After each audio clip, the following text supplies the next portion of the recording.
మీరు ధర్మవరం ఉంటే ఒక ఆకారంలో ఒక లెక్కల్లో, కాళహస్తికి వచ్చినప్పుడు వేరే ఆకారం వేరే లెక్కల్లో, తిరువన్నామలై పోతే వేరే ఆకారం వేరే లెక్కల్లో ఉంటే, ధర్మవరం నుంచి కాళహస్తికి వచ్చాడు, కాళహస్తి నుంచి తిరువన్నామలై పోయినట్టు 3 వేరు వేరు ఊళ్ళో చెప్పచ్చు. మీరు ధర్మవరంలో ఎట్టున్నారు, కాళహస్తిలోనూ అట్నే ఉండదు. కాళహస్తిలో ఎట్టున్నారు, తిరువన్నామలైలోనూ అట్నే ఉండదు.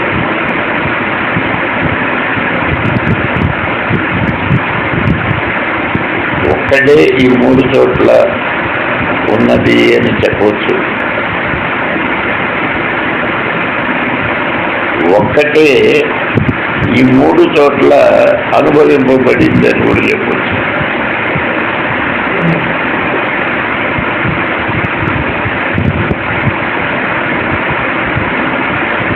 అనుభవించేవాడు ఒక్కటే అయినప్పుడు అనుభవింపబడేది ఎన్ని రకములుగా ఉన్నా కూడా అది ఒకటే.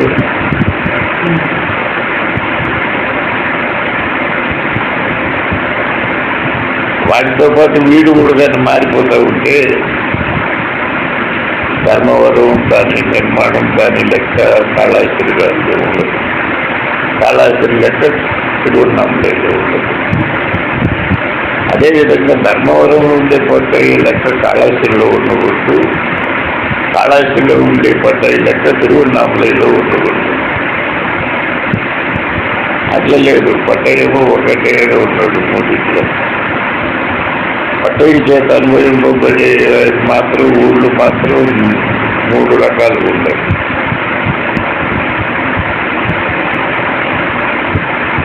దీన్ని 2 రకాలుగా చెప్పాలి.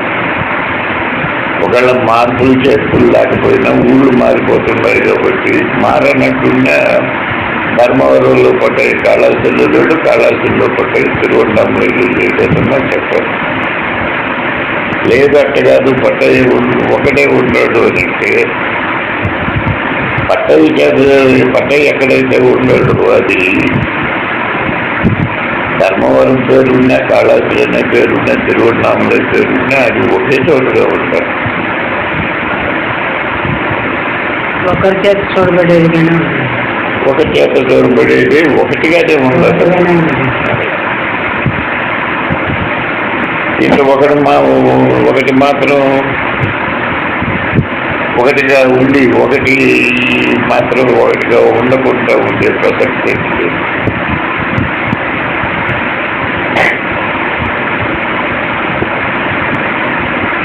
ఆ మార్పులు ఉన్నాయి కాబట్టి మార్పులు ఉండేది పట్టయి చేత ధర్మవరము చూడబడతా ఉంది, కాళహస్తి చూడబడతా ఉంది, తిరువన్నామలై చూడబడతా ఉంది.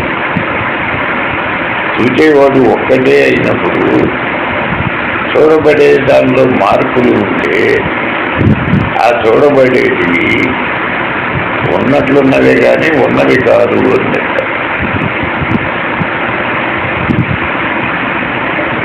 ఉన్నట్లున్నవైతేనే మార్పులు సాధ్యం, వీలుంటుంది.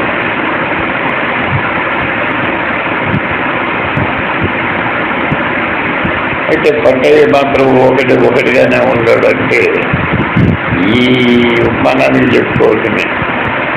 పట్టయ్య కూడా 1 సంవత్సరం వయసులో ఉన్నట్టు 10 ఏళ్లలో లేడు, 10 ఏళ్ళలో ఉన్నట్టు 30 ఏళ్ళలో లేడు, 30 ఏళ్ళలో ఉన్నట్టు 50-60 ఏళ్లలో లేదు. అది కూడా మారిపోతూ ఉంది కాబట్టి అది కూడా ఉన్నట్లున్నది. ఈ 3 ఊళ్ళల్లో ఏ ఊర్లో ఉన్నా చూసే పట్టయ్యలో ఎంత మార్పు లేదు, పట్టయ్య తనువులో ఎట్లా మారుతూ ఉన్నా కూడా చూసేవాడిలో మార్పు లేదు.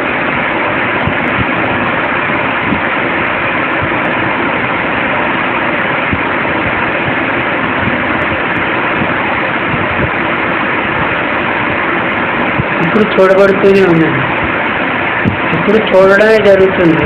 చూడటం మీద ఏదంటే అది చూడడం జరుగుతుంది. అంతే కదా. తన మీసాలు గడ్డలు రాకముందు పసివాడు పుట్ట కూర్చి లేకుండా తిరిగేటప్పుడు చూడబడ్డాడు. తర్వాత 10 ఏళ్ళ తర్వాత చూడబడ్డాడు, తర్వాత 30 ఏళ్ళ తర్వాత చూడబడుతున్నాడు, మళ్ళీ 50-60 ఏళ్లకు చూడబడుతున్నాడు. చూడబడే దానిలో మార్పులు వస్తున్నాయి కానీ చూసే దానిలో మార్పులు లేవు. మార్పులతో చూడబడేది ఉన్నట్లున్నదే అవుతుంది కానీ ఉన్నది కాదు. బాగా ఆలోచిస్తే 5 ఏళ్లలో పట్టైన చూసేవాడికి, 30 ఏళ్ళలో చూసేవాడికి, 60 ఏళ్ళలో చూసేవాడికి వాడిలో ఏం మార్పు గోచరించటం లేదు. పట్టయిలో గోచరిస్తున్నారు. ఆ పట్టయి చేత అనుభవింపబడి చూడబడే వాటిలో మార్పులు గోచరిస్తూ ఉంటాయి. కాబట్టి పట్టయ చేత అనుభవింపబడే జగత్తు, ప్రపంచము మొత్తము ఉన్నట్లున్నదే అవుతుంది. అందువల్ల 12 వాక్యాల్లో నా శక్తి మహామాయ, ఆ మహామాయ వలన నాలో అని అక్కడ అన్నది. అదంటే దానికి చెప్తుంది నాలో ప్రపంచం ఏర్పడింది. ప్రపంచం ఏర్పడి ఉన్నట్లున్నది అన్నట్టు లేనే లేదు. నాలో పట్టే ఏర్పడి పట్టేతో పాటు కూడా ప్రపంచం ఏర్పడుతుంది. ఈ ప్రపంచంలో నీ మాదిరిగా నేనే ఉన్నాను, అయితే నీ మాదిరి మార్పులు నాకు లేవు, అందువల్ల ఉన్నట్లున్నాను నీలా అని చెప్పబడ్డాను. కానీ లేనే లేదు అంటే నేను ఇప్పుడు నీ మాదిరి లేను అని, లేనే లేదంటే అసలు నేను లేదని కాదు. నీ మాదిరిగా నేను లేనే, నీలా నేను లేను, నేనే ఉన్నాను, నేనుగానే ఉన్నాను.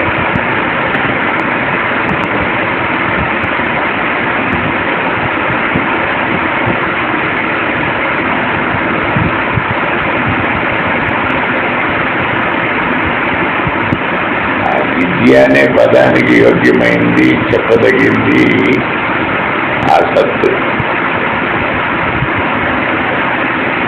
ఎప్పుడు ఎక్కడ ఎట్టి మార్పులు లేకుండా, భేదం లేకుండా, అనేకం కాకుండా ఉండేది.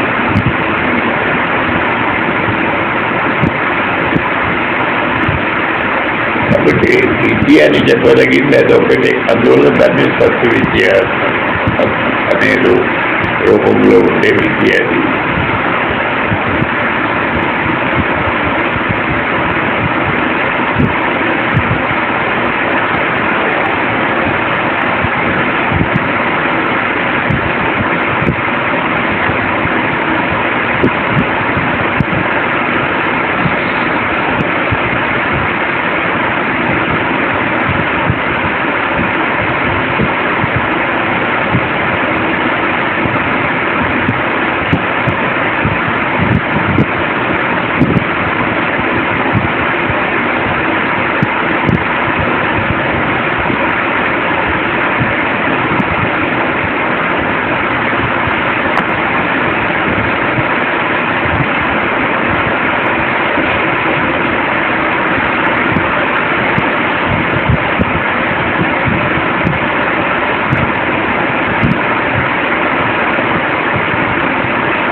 నా నామము నేను, నా రూపము నేను, నా శక్తి నేను. నా శక్తి మహామాయ అని అనేవాన్ని అని నేనున్నది అది శక్తి పూర్ణం. అదొకటే నా శక్తే మహామాయ అని అనగలదు. ఆ మహామాయ వల్ల ఏర్పడ్డ ప్రపంచంలో ఏ నేను అయినా సరే నా శక్తే మహామాయ అనేది ఎందుకంటే దీనికి కొన్ని పరిమితులు ఉంటాయి, అనేకం కాబట్టి. రూపాయలు ఏ చిల్లర నాణ్యం వేసుకున్నా అది రూపాయలు భాగం అవుతుంది, కానీ దాన్ని రూపాయలని అవకాశం చేస్తున్నారు.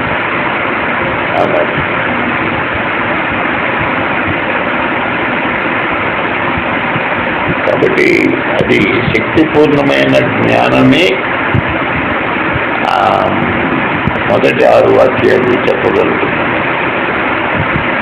అది మీరు నేను చెప్పేదానికి లేదు. నా నామం అంటేనే పట్టాయని మీరు చెప్పాల్సి వస్తుంది, సుబ్రహ్మణ్యం నేను చెప్పాల్సి వస్తుంది. నేను అనే వీలు లేదు.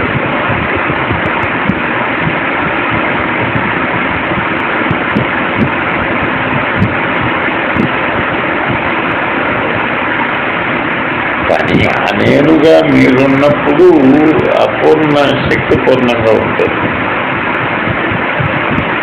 శక్తి పూర్ణంగా ఉంటారే కానీ అది ప్రకటించేదానికి అవసరం కానీ అవకాశం కానీ ఉండదు. ఎందుకంటే ఉండే తానే కాదు, దానిలో ఉన్నట్లున్న ప్రపంచంలో ఉండే నేను అనేక నేను ఉండే వాటిని ఏ నేనైనా నేను శక్తి శక్తి అని చెప్పగలుగుతూ అది ప్రకటించేదానికి అవసరము అవకాశాలు ఉంటాయి.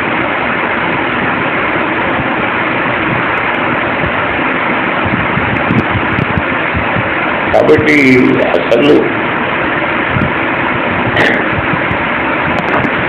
శక్తిపూర్ణుడైనప్పటికీ ఆయన తన శక్తిని ప్రకటించే అవసరము అవకాశము లేదు, జరగలేదు. కానీ ఆ శక్తి మహామాయ కాబట్టి దానివల్ల ఒక ప్రపంచము అంటూ ఏర్పడి దానిలో ఆ శక్తి ప్రకటన జరిగినట్టు అనిపిస్తారు. అది యథార్థానికి మాయా ప్రకటనమే కానీ అసలు వాడి ప్రకటన కాదు. శక్తులుగా అనిపించినా కూడా అది మాయా ప్రకటన. అసలు వాడుగా అనిపించినప్పుడు అయితే దానికి రుజువేమి అంటే మగవాడు ఆడబిడ్డ అన్నప్పుడు, మగబిడ్డ ఆడబిడ్డ అన్నప్పుడు నిజంగా మగబిడ్డ ఆడబిడ్డ అయితే మగబిడ్డ మగవాళ్ళు నుంచి పుట్టాలి, ఆడబిడ్డ ఆడదాంట్లో నుంచి పుట్టాలి. వీళ్ళిద్దరూ ఆడదాంట్లో నుంచే పుట్టా ఉంటుంది, మగ ఆడ ఇద్దరు. అందువల్ల వీళ్ళిద్దరూ మాయా స్వరూపులే కానీ అసలు వాళ్ళు నుంచి పుట్టే కదా లెక్క. పూర్ణ శక్తి పూర్ణులు శక్తి పూర్ణులు కదా. పూర్ణ శక్తి వెళ్ళినప్పుడు దానికి ప్రకటించే అవసరము అవకాశం లేదు, ప్రకటన జరగదు. అట్లా జరిగినట్లు ఉన్నది అని అనిపిస్తుందంటే అది ఉన్నట్లున్నదే కానీ జరిగింది కాదు.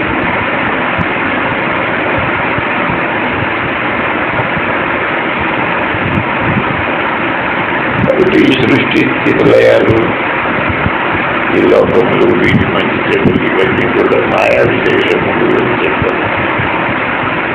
ఆ మాయ ఏమంటే అది నా శక్తి అన్నాడు అసలు వాడు.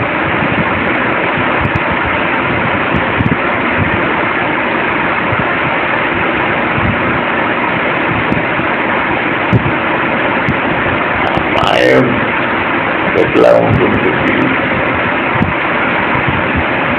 అప్పుడే పిండిన పాలు మాదిరి ఉంటుంది.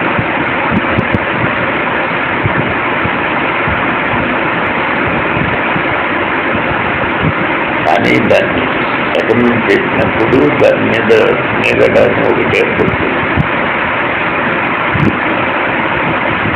ఇక్కడ మాయాశక్తి అనేది నీగడ కాదు,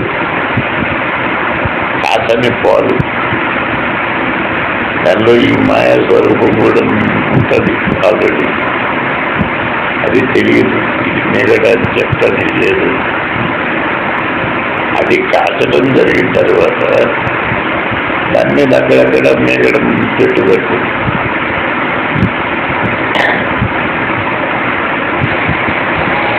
ఆ మేగడలో కూడా పాలు ఉంటాయి కానీ అన్ని పాలు ఉండవు.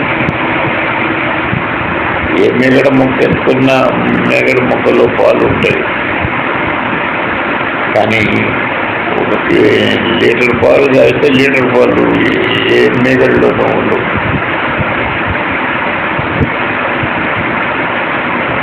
ఆ విధంగా నా శక్తి నేను, నా శక్తి మనోమాయ, ఆ మహామాయ వల్ల నాలో ప్రపంచం ఏర్పడినట్లు ఉన్నది అని చెప్తే ఆ ప్రపంచం అనేది కాసిన తర్వాత ఆ పాలలో నుంచి గడ్డగట్టి నెగడ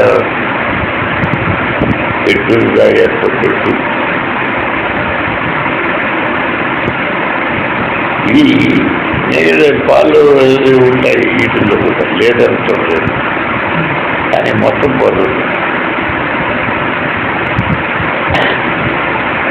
లీటర్ పాలు ఉంటాయి. అమ్మేది ఎంత ఉంటాయి అంతే ఉంటాయి పాలు.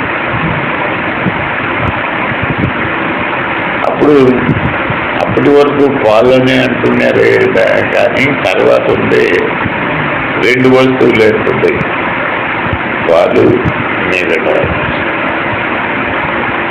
అట్లా మొదట్లో ఒకటిగా ఉన్నా కూడా మాయా విశేషం వల్ల, అంటే ఆ కాచటం అనే దాన్ని పోలిన క్రియ వల్ల ఏర్పడ్డ మిగడ కరకల మాదిరి ఈ ప్రపంచం అనేది ఏర్పడింది. అయితే దీన్ని ఉన్నట్టు ప్రస్తుతానికి ఉన్నా కూడా ఉన్నట్లున్నదని ఎందుకు చెప్పాల్సి వచ్చిందంటే కాక ముందు లేదు. మళ్ళా దాన్ని తీసేస్తే మళ్ళా ఒకటి అప్పాలు ఉంటాయంటే మిగడలేకపోతే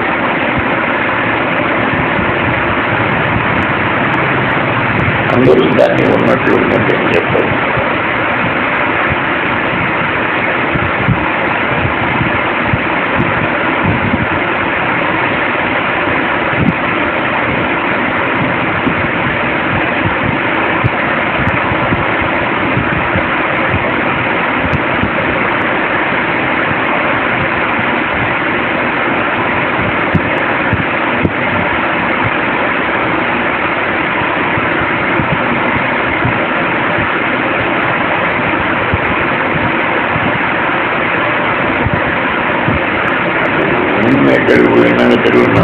రమణాగిరి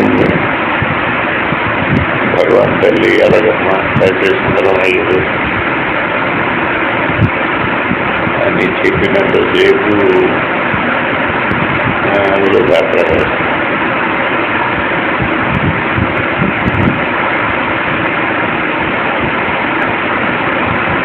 నేను ఏ తల్లి గర్భంలో నుంచి వచ్చానో బయటకు నాతో పాటు అప్పుడే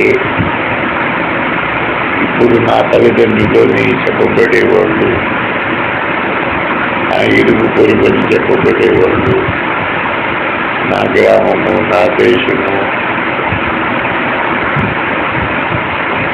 మొత్తం ప్రపంచం అంతా ఇప్పుడే నాతో పాటే పుట్టింది అనే లెక్కలో మీరున్నప్పుడు మాత్రమే అది వీలుతుంది.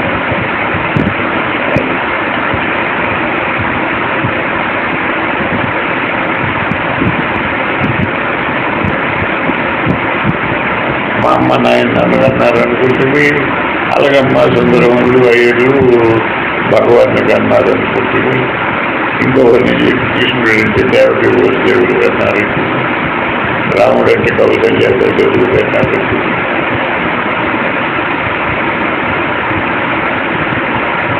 ఒకరికి త్రేతాయుడు పెట్టి, ఒకరి ద్వాపర పెట్టి, ఒకరి కలియుడు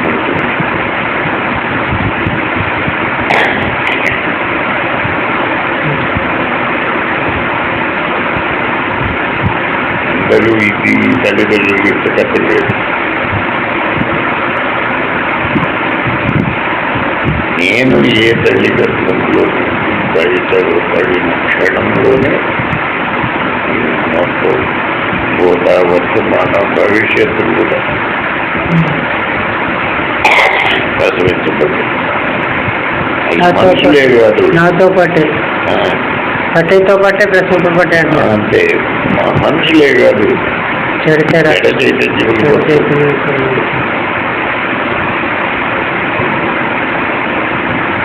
90 ఏళ్ళ వాడు 90 ఏళ్ళ వాడుగానే ప్రజలు పట్టే వల్లే ఉనికి కలిగి ఉన్నట్లుగానే ఉంటాయి. అది కూడా ఇప్పుడు ఈ ఉనికి ఆధారం అంటున్నారు. పట్టే ఉనికిని ఆధారం చేసుకుని ఉన్న ఉనికిని కూడా ఉంటుంది. తర్వాత దీంతో పాటు అది లేదు.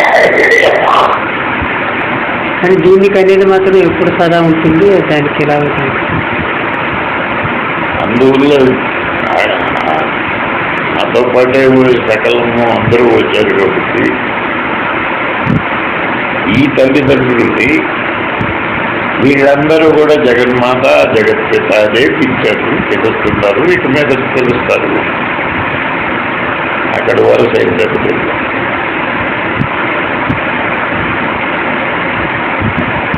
నాతో పాటే వచ్చారు నాతో పాటే వచ్చారు కనుక వీళ్ళందరూ జగత్తు.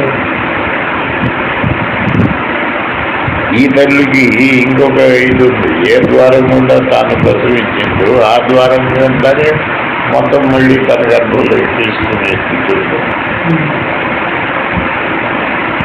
ఆ తల్లికి ఒక విచిత్రమైన శక్తి ఉంది. ఈ తల్లి గర్భంలో ఎట్లా బీజం విడుదల చేసినాడో ఆ విధంగానే తన బీజాన్ని తాను తీసుకునే వాడు ఆయన.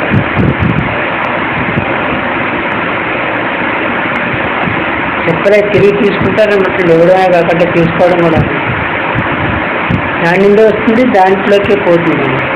కానీ ఈ వ్యవహారం బట్టి కానీ బయటకు వదలడమే కానీ లోపలికి తీసుకునేది ఒక్కరికి ప్రసవించి ఒక్కరినే ప్రసవించే శక్తి, ఇతరాన్ని ప్రసవించే శక్తి. మళ్ళీ ఇదే నేర్చుకున్న దానికి ఒక తల్లిదండ్రి ఏర్పడతారు. ఎవరు నేర్చుకున్నారు ఇప్పుడు దీన్నంటే ఇది చెట్టే పుట్టింది అనేదాన్ని ఇది పలానా జాతి పుట్టారు, పలానా వాళ్ళు చేసినారు, ఈ లెక్కలు వస్తాయి.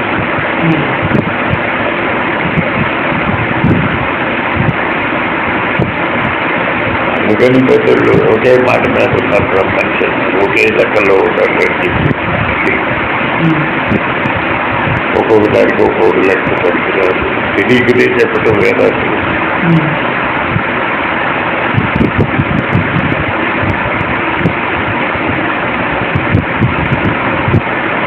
అక్కడ భార్యాభర్తలు ఇద్దరు కూడా ఏ కోదండి అవుతారు. తను వచ్చిన తనతో పాటే వచ్చింది కదా.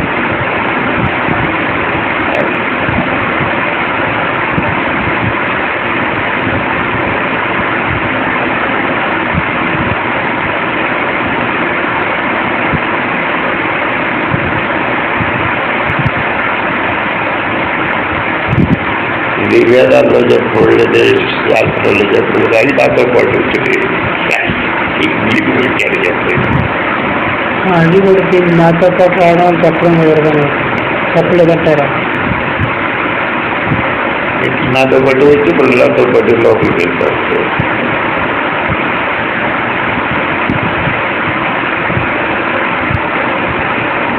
దేశకాలంలోనే నాతో పాటు బయట వచ్చి పిల్లల లోపలికి వెళ్తారు.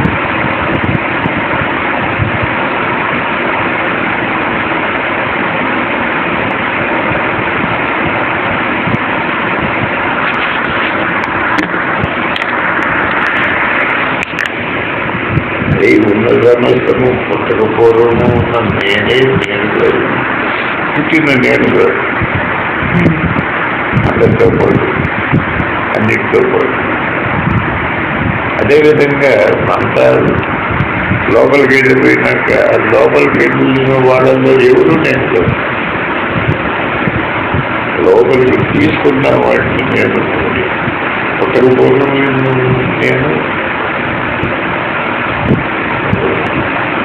లీనమైనాక తర్వాత నేనే నేను కానీ ఈ బయట వచ్చి మళ్ళీ లోపలికి వెళ్ళే వాడిని కాదు. అందరితో పాటు అన్నింటితో పాటు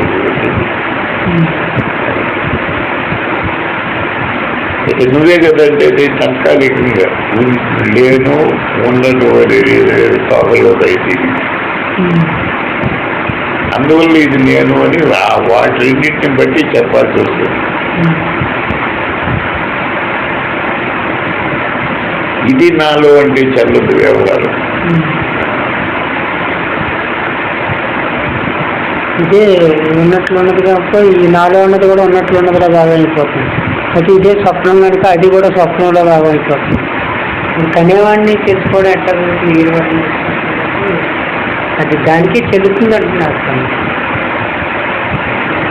అసలు భగవంతుని వాంగ్మానసగోచరుడు అని అనటం అనేది తెలుసుకోలేకపోవటం అనే అర్థం కూడా వస్తుంది. ఆయన మన చేత తెలుసుకోలేము, వాకు చేత తెలుసుకోలేము అనేసి. కానీ భగవంతుని తెలియటం కూడా అదే వాక్యం. ఆయన వాంగ్మానసగోచరుడు అని నిజంగా మనకు అర్థమైతే అదే ఆయన గురించి తెలియటం అవుతుంది.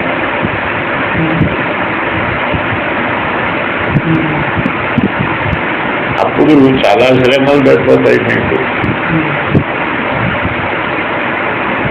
ఆయన్ను వాకు చేత వర్ణించడానికి కానీ మనసు చేత చింతించడానికి కానీ మీరు విరమించుకుంటారు.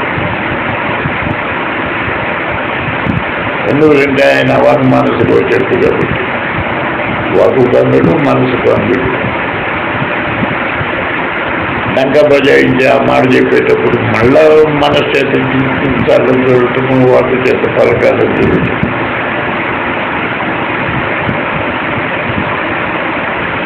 కాబట్టి చింతించటము పలకటము ఎప్పుడైతే మీరు మానేసినారో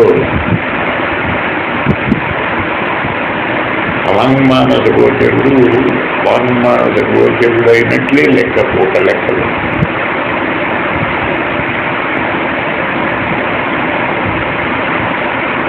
ఇప్పుడు నేను మీతో పోట్లాడుకో రావాలనుకున్నాను, దగ్గరికి వచ్చినానంటే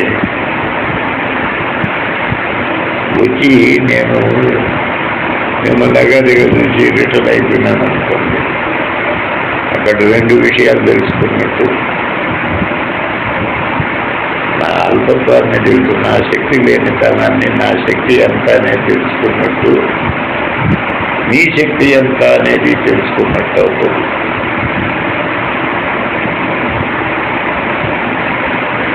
హోటల్ అంటే నా శక్తి నాకు తెలియలేదు, నీ శక్తి నాకు తెలియలేదు, పోట్లాడు దెబ్బతిట్టు ఏదో ఉండదు. కాబట్టి వెనుతిరిగి తిరగటం అనేది ఒక రకంగా అది సత్యాన్ని అనుభవించినట్టు లెక్క.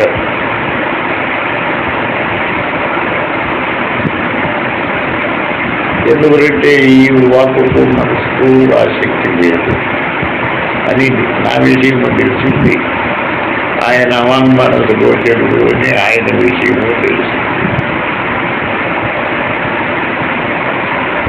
కాబట్టి అది తెలియనట్లు లెక్కకొస్తుంది, తెలిసినట్లు కూడా చెప్పాల్సి వస్తుంది.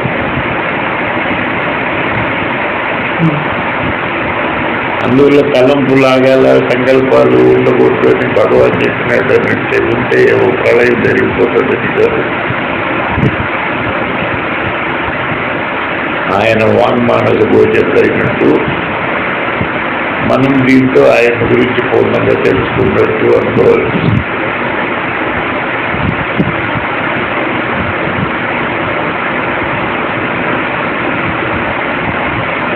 పోనీ దాని గురించి ఇంకొక లెక్కలో చెప్పుకోవాలంటే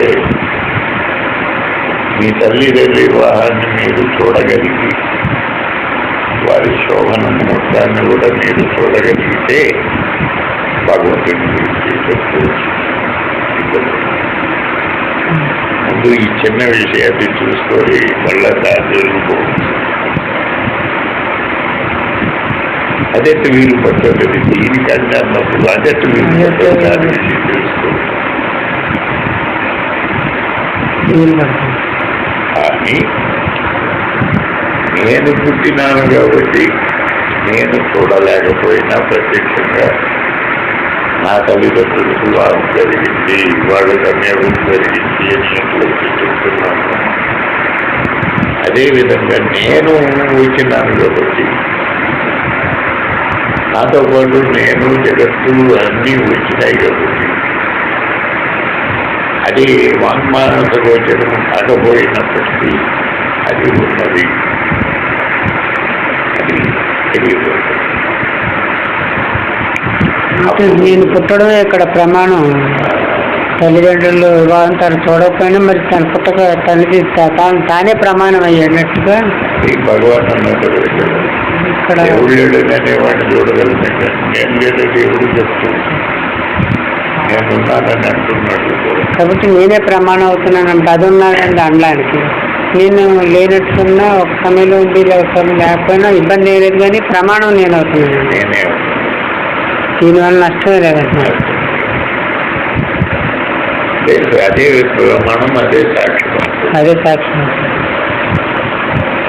అందువల్ల నీ ఉండక నేనున్నట్లయితే నేను ఉన్నాను కాబట్టి ఆయన ఉన్నాడు కాబట్టి నేను ఉన్నాను. కాబట్టి నేను నువ్వు ఉన్నావని చెప్పడానికి నేనే ప్రమాణం. నేను ఉండడమే ప్రమాణం. ఆయన ఉంటాడు కానీ ఆయన ఉంటేనే నేనున్నాను. ఆయన అమాంగ మానసికోచుడు అని చెప్పడానికి